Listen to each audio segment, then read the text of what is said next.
Yo, welcome to the BTM podcast. Today is gonna be a very special day today because we have our first guest on the show.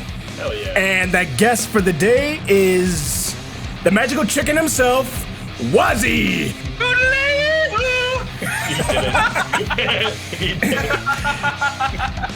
He did the yodel yodel. The yodel yodel. You may recognize him from a certain video that might be out right now. If you're watching this, I don't know if it'll be out or not. Our Space Jam movie night, yeah, that'll be coming out soon. Yeah, we'll see. Whoever was watching this, they'll be like, "What? It never came out." There are movie nights? Yeah. It's been advertised. Yeah, it doesn't matter. Anyways. Andrew, if you're watching this in the future, tell Marcus to get the fuck editing if it's not done yet. Text him right, Andrew. No, don't. No, text him. No. Text him right now and tell him to finish. I know you're probably laughing and saying how this is dumb, but I know you, and you're a fucking idiot.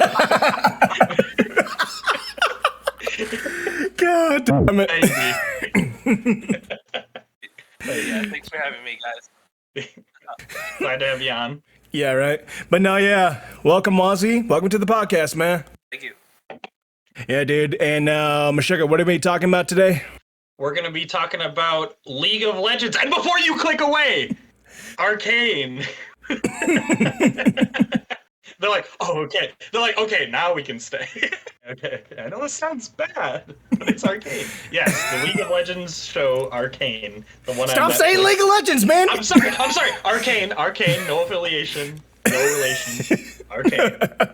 We're gonna lose. You'll see the views just go tank. Just nope, I'm out. I'm out.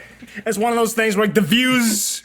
I mean, like, we can still get the views, but it's one of those things where like, we don't know if people disliked it since, you know. Yeah. Really? You guys won't know, see if people hate us or not. We will, but. Yeah, no, yeah. Not based on anything show, Arcane. But totally not based on anything. We're going to be talking about Arcane. Yep, just straight up Arcane. And I gotta say, this show is probably one of the best video game-based film shows I have ever watched. Like, later on, I'll get into the reasoning as to why, but... It's definitely up there. But I will say, I do want to state beforehand, just so no one yells at us, well, the people that are still watching for some reason, we will be talking about spoilers, so for some reason, if you didn't watch, you know, that's a thing. So this is your warning, so you can get pissy and be like, we told you. We told you, mother effers. Shit. Yeah, we told you. So anyway, just wanted to stipulate that. So. Yeah, no, yeah. So yeah, since Wazzy, you're our guest, what's like the first thing you want to discuss? Dude, alright, okay. There's a lot, man. Like, they do a lot of things right in this show, I think. There's a lot of things that are hard to point out and be like, yeah, this was bad or whatnot. I think one of the coolest things that I kind of want to get on is that the way that Riot is harboring Imagine Dragons into a lot of what they're doing, I think is really sweet. Because like not only is that like a neat little tie to like, you know, from popular music to video game and whatnot, but it's almost becoming like a staple band, you know. And I forgot the name of the band, but whoever plays music for Sonic, you know, moving around. Crush 40. Yeah. Like, it's just 40. You can associate that now, right? Yes. Like Imagine Dragons were, I don't know if they were the first or they were like a big name, but they also played in the World's Tournament freaking forever ago. And they then also played a game of League of Legends against casters, and they showed that off as like a more fun type of match. It was that type of association. Was super sweet. It was actually, it's one of those things. Like, I know what year it was. 2014, in between like 2014, 2015. Was it really? God, that was forever ago. Well, so what was it? Was that when they did Warriors? Yes, that was Warriors. Yeah, which is a banger, by the way. Banger. Just saying. My girlfriend, who does not play League or anything like that, she all the time listens to that song. And Enemy, the song featured in it, she's like always, like just a few minutes ago, she was talking about how she always listens to it. Like she loves it. And I love how not only do they have like you said, the band is associated with the League, but I like how they built them into the world. Like they were characters that were just kind of there. Yeah. And I like that. They were just kind of chilling, and I loved their designs in it. And I don't know if you saw the world's opening, but it had like them mixed in, like their real versions of themselves mixed into the world of Arcane too. Yes. I thought that was really cool. That was amazing. I really enjoyed that collaboration that they did, and I think you're right. It brings the star power to it, but it also builds that association and really ties them to it in a good way, you know? I agree. And it's funny because normally I wasn't a big, like, I didn't hate Imagine Dragons. Like, I wasn't big, but I'm like, you know, but I'm like, yeah, I think they're pretty cool. Like, they got my vote, you know, so I have 100%. Oh, man, no, I loved Imagine Dragons when they first hit the top radios. And then they played that game at Worlds, and I'm like, oh my god, it's like every fucking coming true right now. It was hype, dude. It was hype. Dude, it was awesome. I still get hype watching it. Like, I'll go back all the time. Like I'm like, well, we're just gonna do this. Yeah. This is back then when tournaments weren't like just watching like a chia pet growing. Like Scoob, my hair is growing like plants. Like so. But no, yeah. So it's like, what's like the first thing we should talk about? There's a lot. Dude, Do you want to? Pick a character, man. Like. Let's. You know what? Let's start off with the main characters. Let's start off with Powder, Vi, and the two other siblings. Okay. So let's see. So related to that, was it? I don't know. I don't keep up all of it. Did we know Jinx's name before this? Like, no. Original? We did not. Okay. Because I was that's news to me that it's Powder, and I was like, maybe they said in some lore thing, but I didn't ever remember seeing that. So I was like, okay, that's cool that like we get to see what she was beforehand. Like name wise, I thought that was kind of cool. Yeah. It's great that you mentioned the lore because, like, before let me put it this way. In League, like, the game that this is based off of, I know everyone's thinking that. Look, man, we played League and then they made a show, so that's kind of our frame of reference. You know? Exactly. Actually, no, the game is based off the show, guys. Oh, 100%. We're like, yo, that show was dope. We need a game. And they're like, okay. It's out right now. Wow. Funny thing is, Wazzy here was actually the person that introduced me to League back in like 2012, wasn't it, Wazzy? Yeah, we were real young, man. Yeah, dude, like holy shit. Like, this is back then when this game had like PlayStation graphics. Like, if you were to like type in like League of Legends 2012, and oh my god. It's one of those things. It's like you're playing Tomb Raider for how everything looks. And even before I played, I remember people talking about it, and I saw videos, and I saw those graphics. I'm like, maybe I'll. It's funny to say that. I was the exact same way when Wazzy was introduced to me in this game. It's like Wazzy was very persistent because one, he was trying to tell me it's a good game, which is awkwardly not, and two, I mean, he wanted someone to play with, and it's like, you know what? Fuck it. Let me get rid of my 18th century laptop and buy a new one, and I'll download it and play with you. Next thing you know, I'm still playing this 11 years later. Yeah, you're just like, ugh. But no, so the reason why I bring this up is because I'm main Jinx, or AKA Powder, from the show. And to make things quick, she's what you call a ranged carry. Basically someone who deals like a whole crap ton of damage. Like with Jinx, what she does in the game, she shoots like the machine gun she has in the show, she shoots like that. She shoots rockets. Yeah. She shoots rockets, exactly. She shoots the most inopportune times whenever people are talking about peace. Or Guys, maybe we should maybe we should have peace. What? When the fight's already over and have to get out. Yeah, you just see one just nudge, episode 3. Oh my god, yeah. Jesus Christ. What Meshuggah was saying, like, in regards to like bringing up like the lore in League of Legends is with Jinx is completely different from what was presented in Arcane, because in League, I mean, it was said that she was an orphan, and it didn't actually specifically say as to why she turned crazy. It's all the lore said, like, she's just gun crazy and just loves wreaking havoc on Piltover. And like she still was an orphan, like she had everyone die and stuff, and then what's his face picked them up. But I like how they and like that's another thing I want to bring up too is I know like probably when they bring up new characters and things they're gonna retcon some things, and I honestly don't mind that because I think the more options and variety to bring to characters the better, and I wouldn't want the lore to really bog that down. It's like not a big deal, is you know what I mean? I'll get into that more later. I just wanted to like do a primer for that. No, yeah, exactly. And it's one of those things where like Jinx like says this quote, like you think I'm crazy? You should see my sister. And like keep in mind, Jinx came out in 2013, and for the longest time, no one knew who the hell her sister was.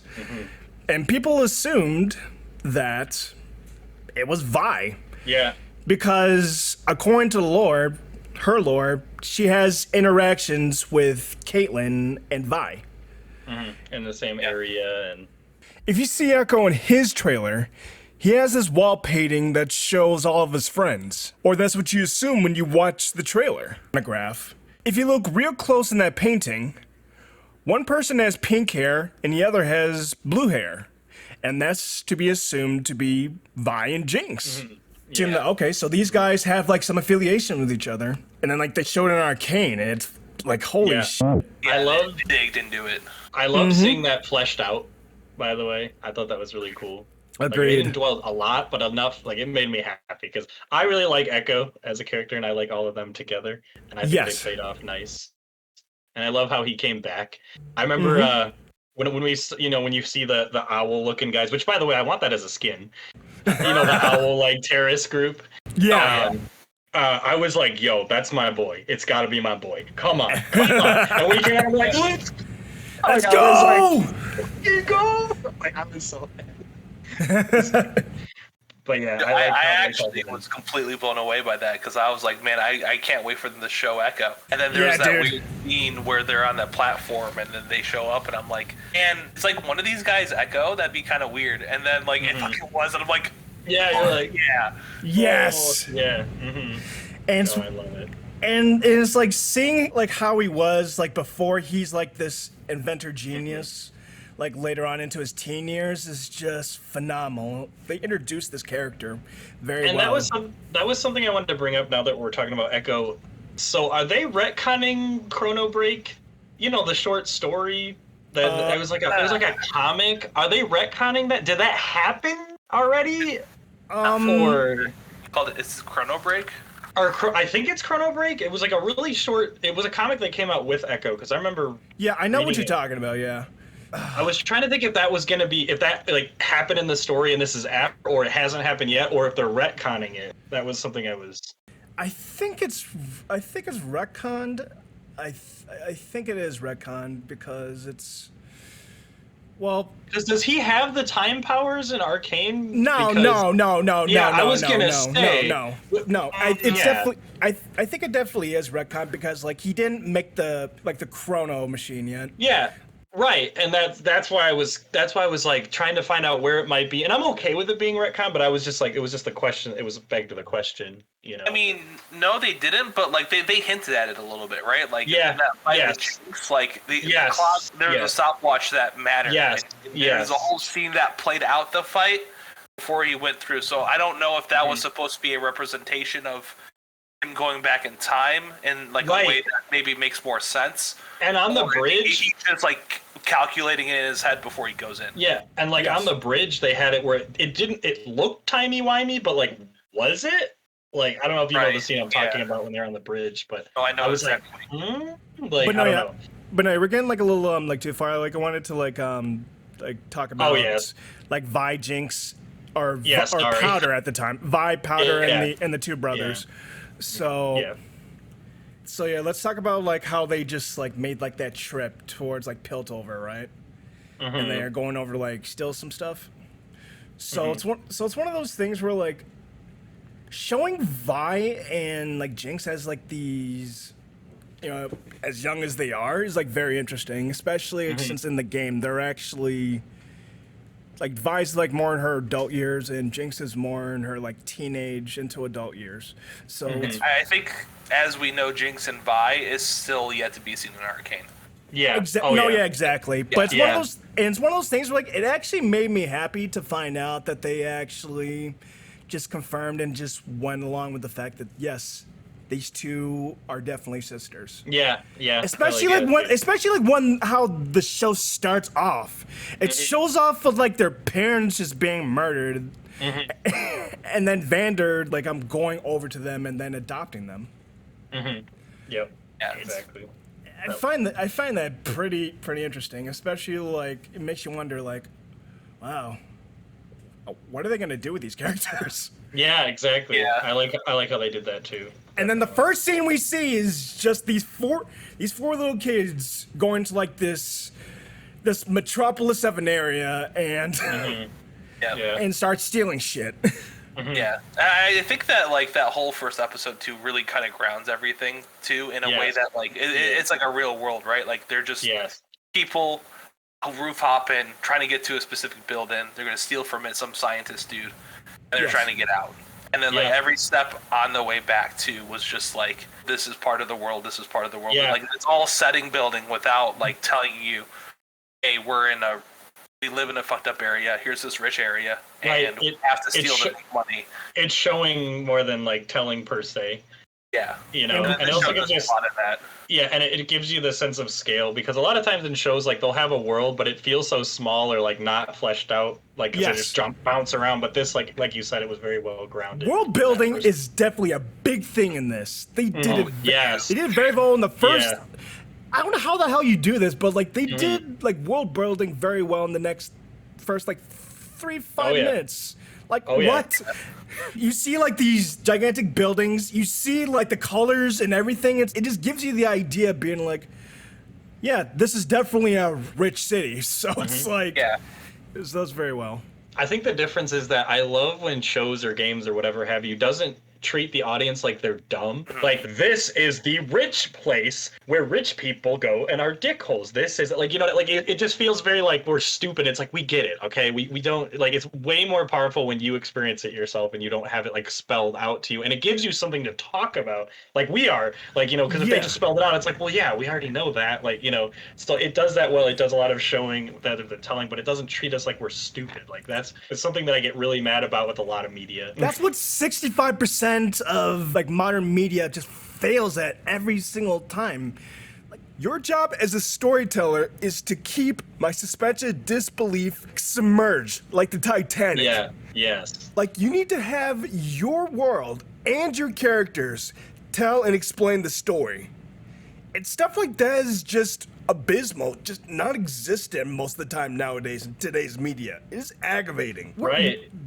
Is it like non-existent? Is it just in the abyss? Yeah. And like the environmental storytelling is big in Arcane because I always look in the backgrounds and I always look everywhere else to see if there's little secrets or something. And they have a ton. And I love that. It again makes it feel so fleshed out and believable, like you had said. Agreed. Definitely. And I have to ask, when they were jumping from like building to building, right? Was I the only one who thought that the fat kid was gonna be like the inconvenience to the group? Yeah. well, so but then go but ahead. then next thing you know, it's like you see him make that jump and then yeah. they make like I just love the fact they did like that quick shot of like the cupcakes from like that balcony. Oh yeah. And then like it goes to like the lower part of the building where they're supposed to like hang on to. You see the fat kid just like come down to where like the rest of the characters are and just like eats the cupcake. It's What a like, G. He's an absolute G. I like that. I like Yeah. that. I like the fact that they didn't show the fact that he grabbed the cupcake. It's like, okay, yeah, of course, the big kid's gonna grab the cupcakes. Of they did course. that too. Yeah. I love when they did that with Vi. They're like, "Hey, nice jacket," and then it just cuts to her with the jacket. You're like, oh shit! I Oh, love in that. like episode 7, I think. Yeah, it was so Yeah. good. You're like, "Hey, nice jacket." You're like, "Whoa." But no, yeah, I'm sorry, Wazzy, you were saying something? Yeah, but like the neat thing with that too is like that whole scene, like how I experienced it. I'm like, man, I think the younger girl is just not gonna do it. The powder. Yeah. I just think she's gonna struggle here. But then they get to the fat guy. I'm like, oh, maybe he struggles. And then when he goes through it, every motion that he does is louder and thuddier. Yes. Right? Like the rail shakes a little bit more, the thud is a little louder, there's a crack somewhere. When he lands on the shingles, like it almost looks like it's about to shatter. You know? Like they kind of call out his weight without like doing some of the stereotypical things where like, oh, he won't make that. Right, yeah. Because it's not about him, right? But they could very easily draw a lot of attention to that and tell that thing, but they told the same thing without drawing attention to a character that you know ultimately matters, but like it's not the main character. Yeah. Right, exactly. That's another thing that I like about the show is the fact that they show light to even the side characters.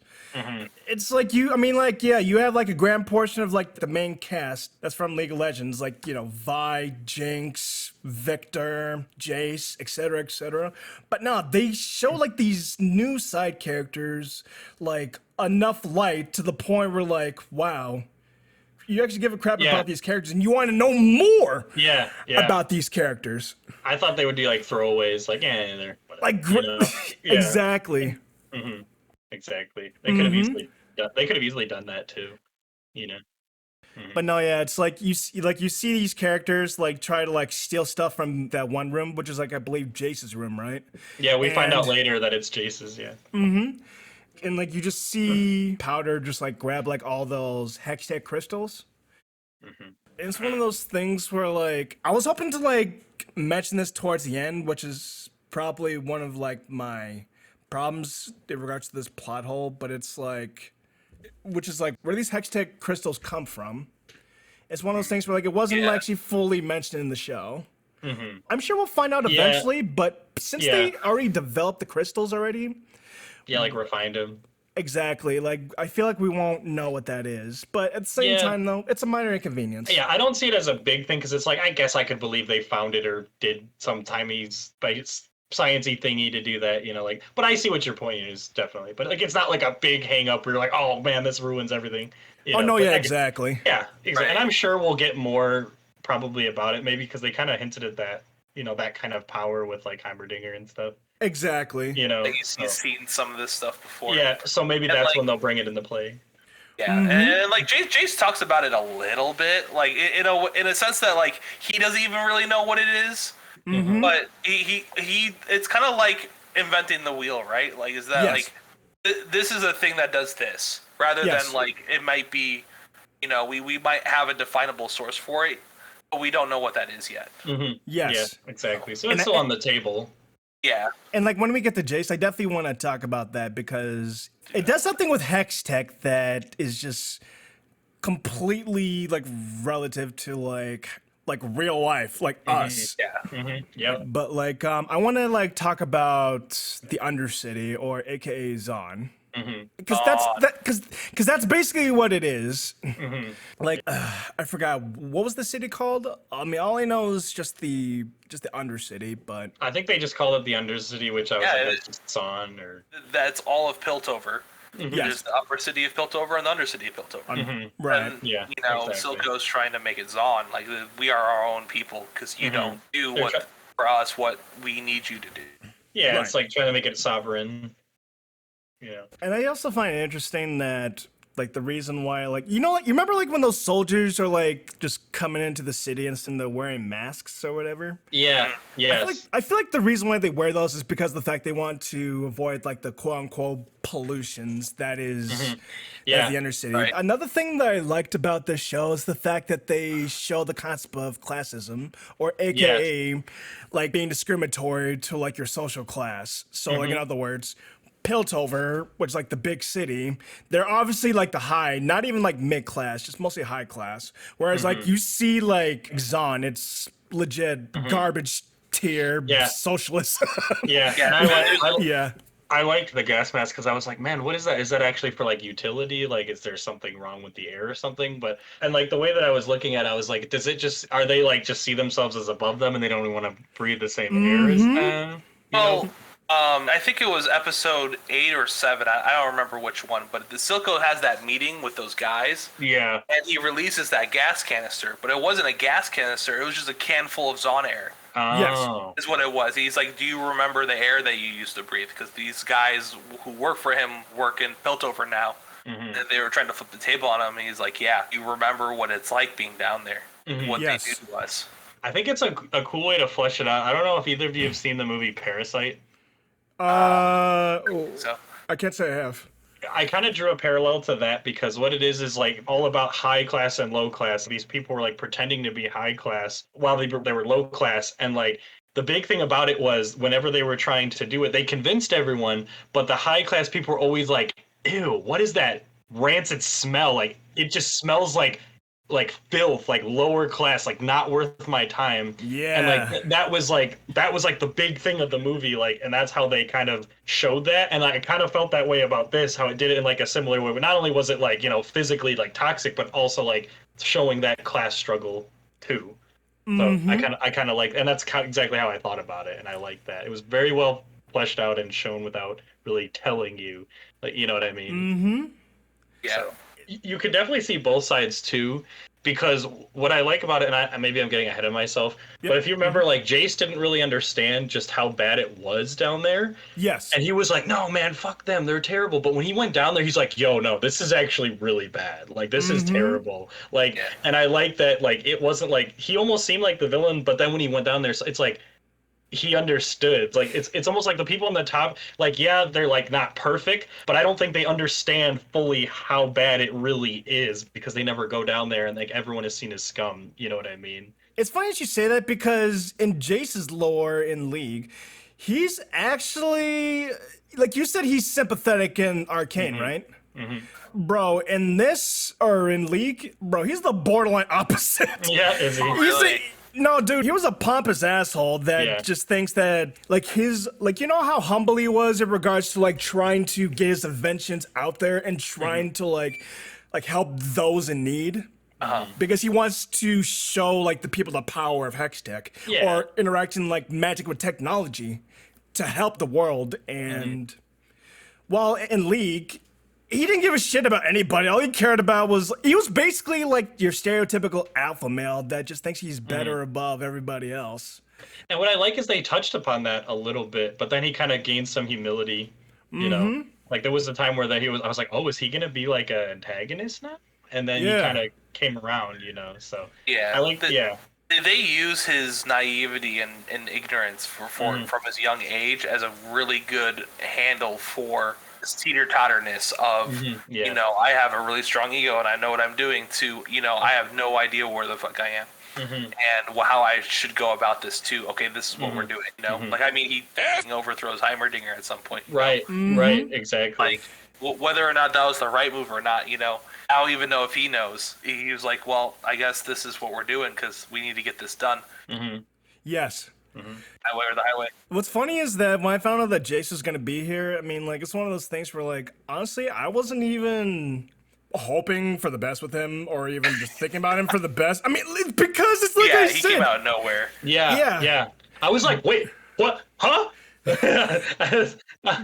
But then, like, when they actually start fleshing out his character, he's like one of those people that just gives like this philosophy, being like even when people say you shouldn't do what you're trying to bring to the world, you still want to fucking do it anyways because you still want to bring life to the world. It's one of those things where, like, don't let people's preconceptions affect your decisions.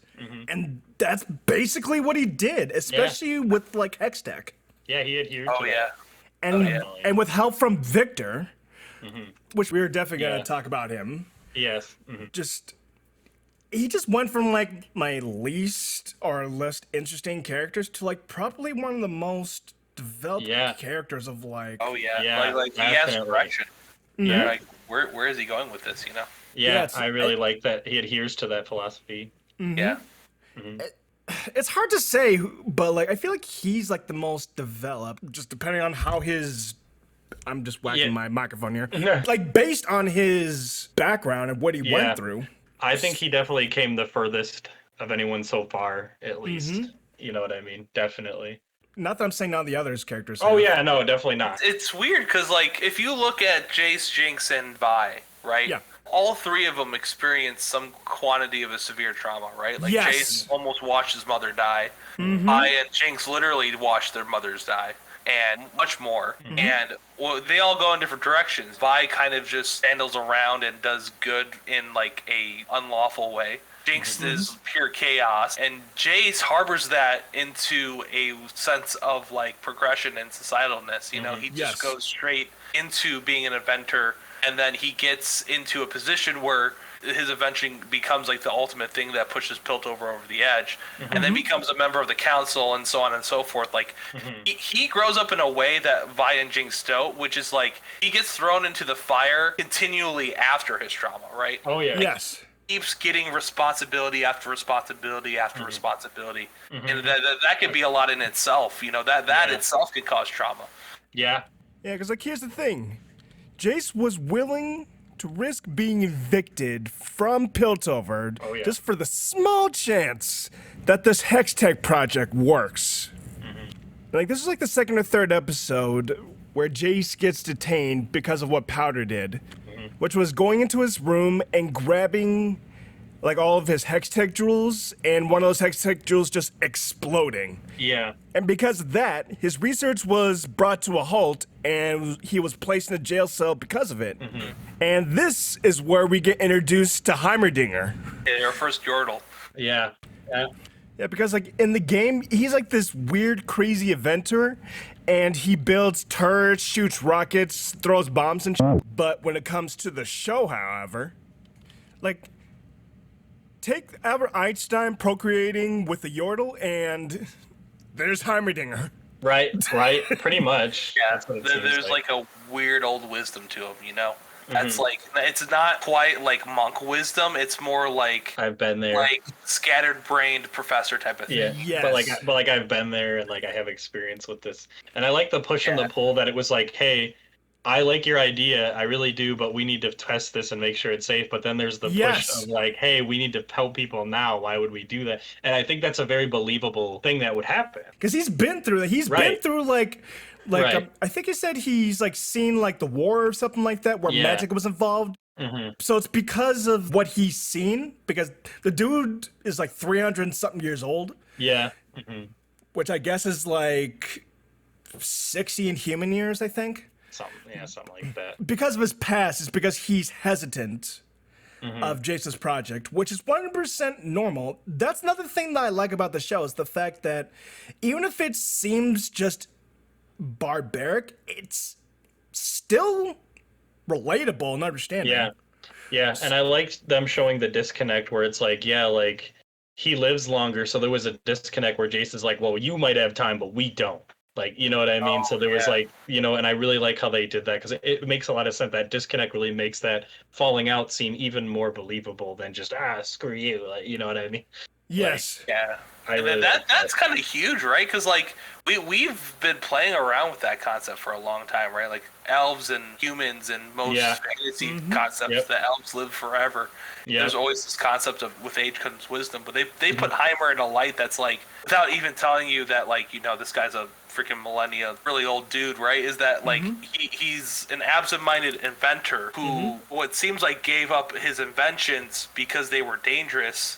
Saw the outcome of them in the war, and then like now he's just a politician for the greatest inventor city, and I guess, I don't know, Runeterra, I think would be the world name, right? Probably. Yeah, probably.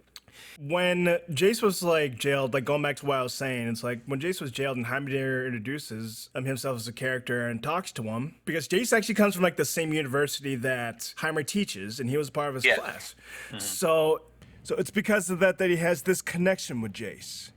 And since Heimerdinger is part of the council, he warns Jace when he's being brought forward towards the council to not bring up any type of magic, no bibbidi-bobbidi bullshit, or any type of cards towards the council.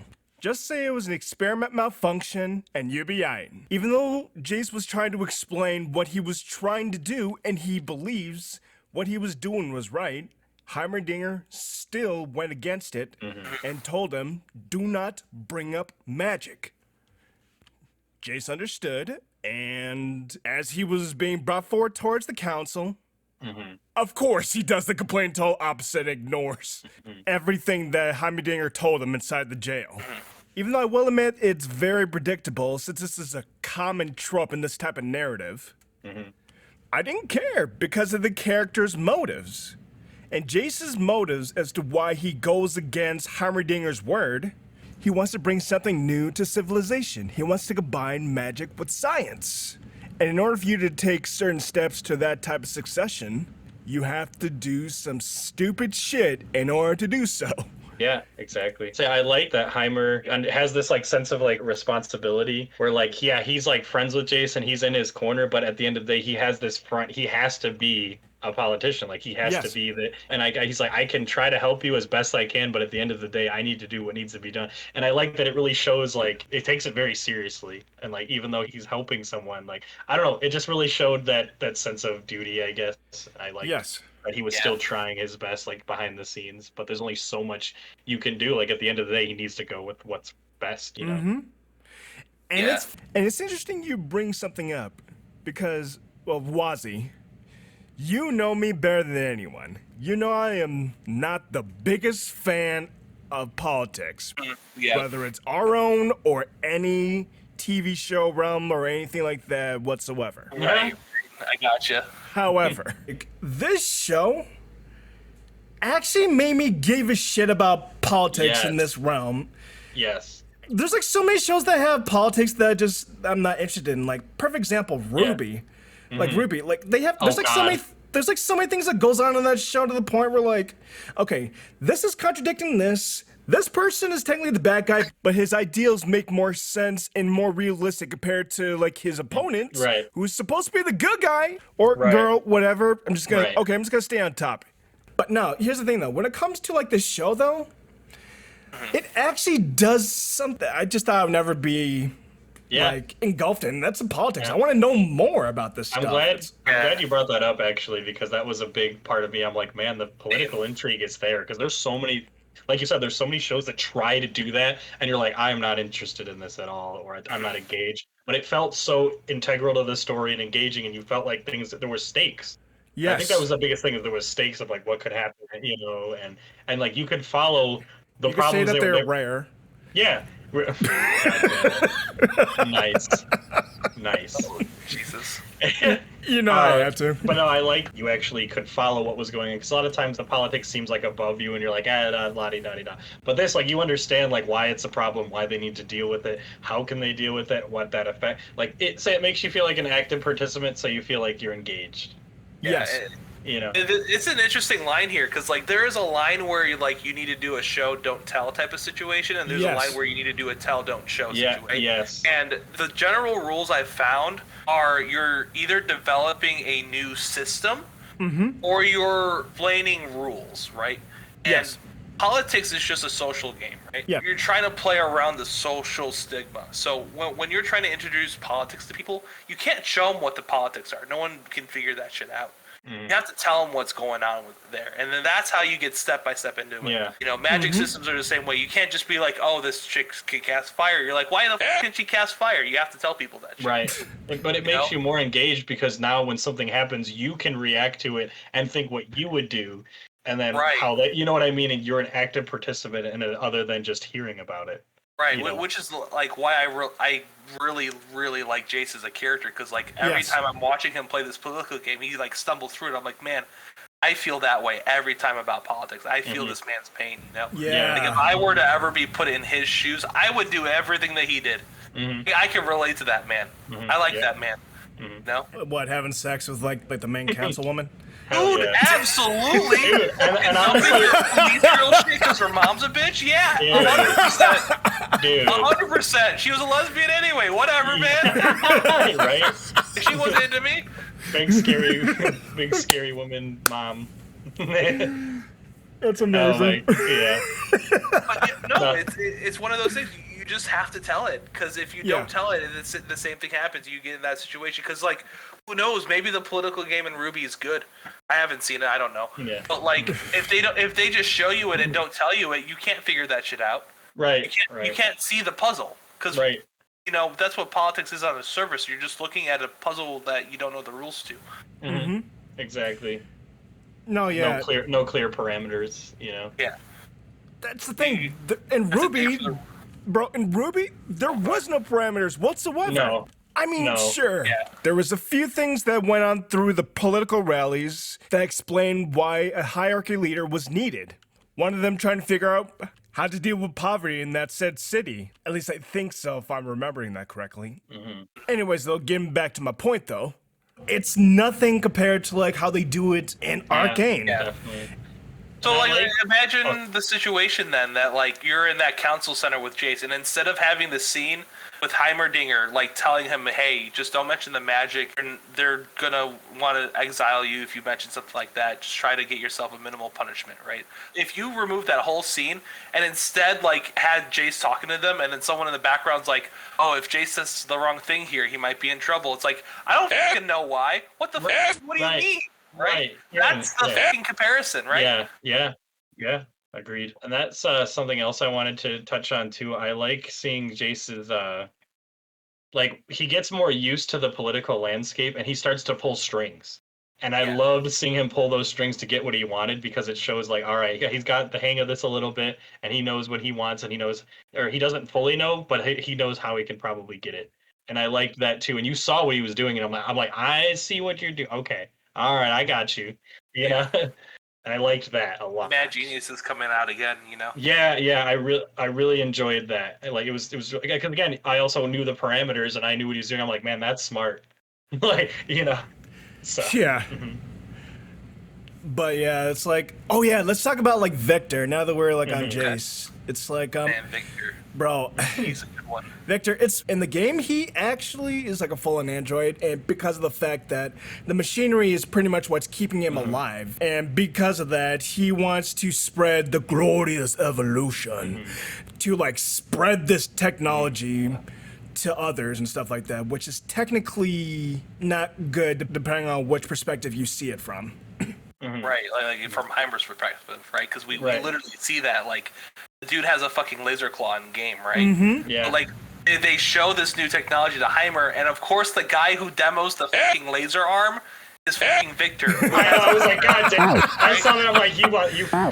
And they do such a good job of this, like throughout the entire show for League players. Like, they will show and mention things that are just so on point to the game. Yes. Yeah. But because the way they dance around it and then give it the title, anybody can pick up on it, right? Yeah. Like for non-league players, like the lanes kind of probably just sounds like a really cool thing. But like as soon as I heard like I'm trying to keep the lanes together, I'm like, dude, I gotta go watch scene 1 again. Right. At the beginning of that episode, that was the lanes. Yeah. Things are dying, everything's on fire, you're getting ganked. Yeah. It's like it's literally a lane in League of Legends. I've been there before. There are 4 people fucking down mid. I'm standing in a rumble alt. I know what that's like. You know what I mean? It's terrible. Like, dude, I know what that feels like. I've been there. Yeah. But like for anyone else, they're like, "Oh, the lanes. That's interesting. I want to know about this." Right.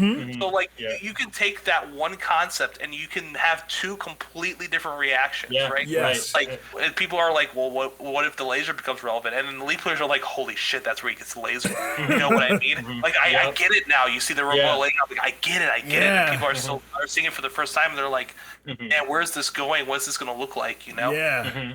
They do a really good job of being able to split a singular moment like that by dancing around the explanation. It's very clever, like the way that they do that, I also like the fact that they made Victor like he was like he lived in Zon. I believe he was born in Zon, if I recall correctly. Yeah, they mentioned that. Yeah. So it's like I like the fact that they like brought him out to like have him go to like Piltover to like interact with Jace. I like that fact because if you think about it, he sees it from like 2 perspectives. One from like the lower class and one from like the high class, especially when he works with Piltover.